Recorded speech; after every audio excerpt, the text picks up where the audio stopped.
Assalamualaikum warahmatullahi wabarakatuh. Bismillah, alhamdulillah, wassalatu wassalamu ala rasulillah Sayyidina Muhammad ibni Abdillahi wa ala alihi wa ashabihi wa man tabi'ahu wa wala amma ba'du. Ma'asyiral muslimin dimanapun saja berada, berbicara tentang Al-Quran. Kita tahu bahwasanya Al-Quran ini adalah mukjizat atau kehebatan, kesaktian, sesuatu yang luar biasa yang diberikan kepada Nabi kita, Nabi Muhammad Sallallahu Alaihi Wasallam. Berbicara mukjizat, tentu para nabi, para rasul sebelum Nabi Muhammad punya mukjizat. Tetapi dari sekian mukjizat yang ada, Al-Quran adalah mukjizat yang paling agung, yang paling besar, dan paling panjang berlakunya sampai hari ini. Makanya para jemaah sekalian, Al-Quran ini sampai hari ini menjadi tanda yang membuktikan bahwasanya ajaran Islam itu adalah ajaran yang benar. Apa kehebatan Al-Quran? Apa mukjizat Al-Quran? Yang ingin saya sampaikan yang pertama, Al-Quran itu adalah kalamun qadimun la yumallu sama'uhu. Al-Quran adalah kalamullah yang apabila kita mendengarkan, membaca, kita tidak merasa bosan. Ini fakta. Berapa kali saya dengan saudara umat Islam sedunia membaca surat Al-Fatihah. Sehari semalam kalau kita sholat fardu zuhur 4 rakaat, asar 4 rakaat, maghrib 3 rakaat, isya 4 rakaat, subuh 2 rakaat. Kalau total jumlah sholat fardu saja ada 17 rakaat. Berarti di dalamnya kita membaca Fatihah 17 kali. Pertanyaannya, bosan apa tidak? Tidak. Aneh, iya. Ajaib, memang. Mengapa saudara-saudara sekalian? Inilah salah satu kehebatan daripada Al-Quran. Apabila kita mendengarkannya, maka kita tidak merasa bosan.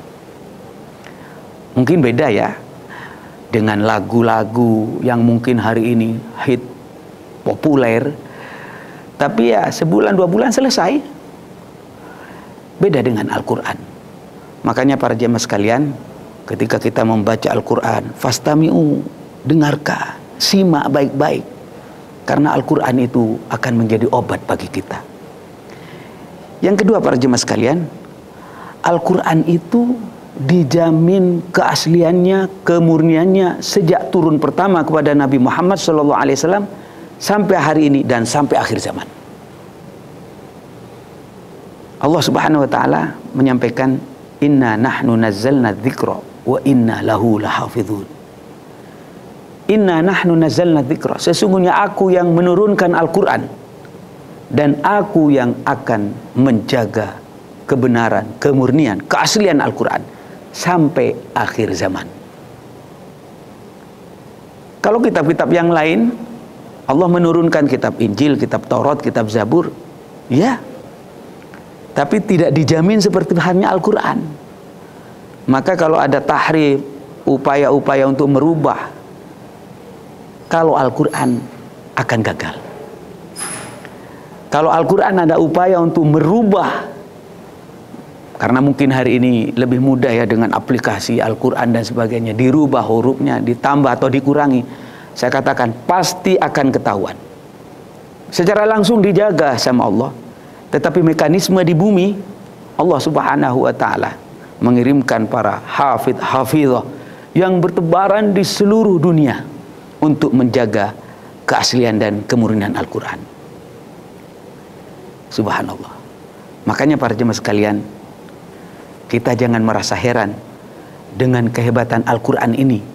Bukan semata-mata karena manusia menjaga, bukan. Bukan semata-mata karena manusia sendiri, umat Islam sendiri yang menjaga. Tidak. Al-Quran terjaga karena memang dijaga oleh Allah Subhanahu wa ta'ala. Ada lagi kehebatan Al-Quran. Apa itu Pak Kiai? Al-Quran itu sinkron antara satu dengan yang lain, antara surat satu dengan surat yang lain, antara ayat satu dengan ayat yang lain. Bahkan Al-Quran sinkron dengan fenomena alam. Al-Quran sinkron dengan hadis.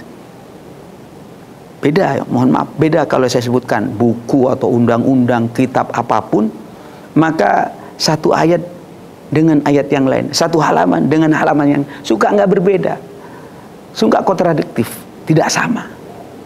Makanya para jemaah sekalian, di dalam Al-Quran dikatakan, afala yatadabbarunal Qur'an. Apakah kamu tidak berpikir dengan Al-Quran? Ada apa? Walau kana min indi ghairillahi lawajadu fi ikhtilafan katsira. Kok andaikan bukan dari Allah, kamu akan menemukan di dalam Al-Quran itu ikhtilaf, kontradiksi antara satu dengan yang lain, tidak sama antara satu ayat dengan ayat yang lain.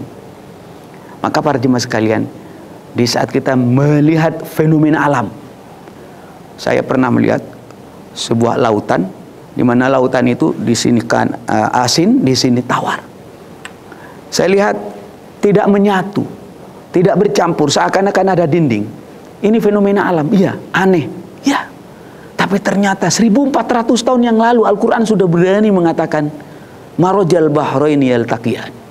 Ada dua lautan, di mana dua lautan itu bertemu, asin dan tawar bertemu, tapi tidak campur. Siapa yang menceritakan? Bukan manusia, tapi Al-Quran yang diturunkan kepada Nabi Muhammad SAW. Anda bayangkan, kok andaikan Al-Quran ini tidak sesuai dengan fenomena alam, atau Al-Quran tidak sesuai satu dengan yang lain, maka mungkin orang akan kecewa, tidak akan percaya kepada Quran, tidak akan percaya kepada Islam. Makanya para jemaah sekalian, kehebatan Al-Quran yang kita ketahui sedikit ini menggugah kita bersama di bulan Ramadan yang mulia ini. Mari kita bersama-sama untuk tilawah Al-Quran, upayakan hatam Al-Quran. Sukses di bulan Ramadan ini, sukses puasa kita, sukses tarawih kita, sukses bacaan Quran kita, bagaimana sekiranya hatam, dan sukses kita itu melaksanakan Lailatul Qadar, dan yang terakhir sukses di dalam kita zakat, infak dan sedekah. Mudah-mudahan apa yang saya sampaikan ini ada guna dan manfaatnya, dapat menambah kecintaan kita kepada Al-Quran. Hadanallahu wa iyyakum ajmain. Assalamualaikum warahmatullahi wabarakatuh.